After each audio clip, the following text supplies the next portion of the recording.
Hey, it's John Riley. It's my 81cc EFCO. It's got a 404 still square file chain, a bar I got from Clint Davis a long time ago, and this setup works perfect on this saw. It's been modified. What I did was I took the stock piston out, which is 52 millimeters, and put a 272 Meteor Husky piston in, which I just found the original piston. You can see the piston on the right is the 272. And you can see how much taller it is, so you don't have to lower the intake port at all, and it doesn't free port the exhaust. And then I had my friend Lewis just cut it and make a pop-up out of it, so it's a single ring.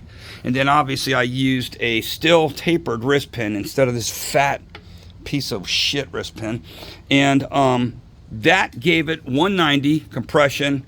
And then since it's got the same stroke and bore as a 681 Solo, that was the porting I went with. Eric Copsey's port cards for the exhaust and the transfers. So I raised the transfers, raised the exhaust, and what else did I do to it? I went through the cylinder when I did the transfers because they were pretty small. So I used A and B epoxy, and I put the transfers exactly where I wanted them, shaped them the way I wanted to. I went pretty thick with the epoxy, and it's been working for years now. And I've got this all hot a bunch of times, and it runs perfect. And it makes a shit ton of power, man.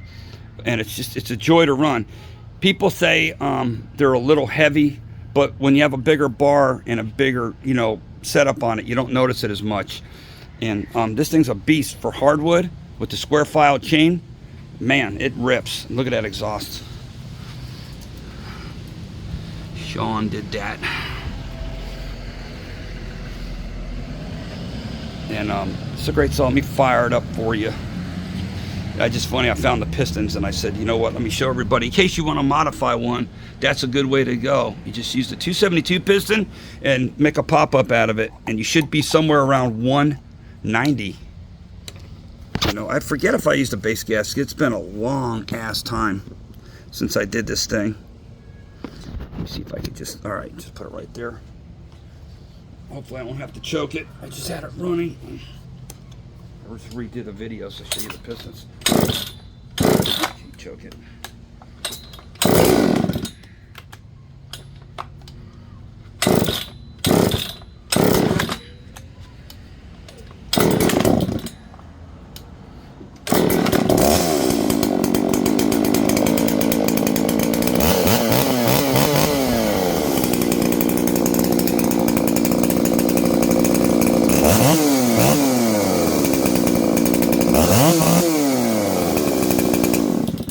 Got very limiting coil, but once it's warmed up, it runs great, despite of the coil.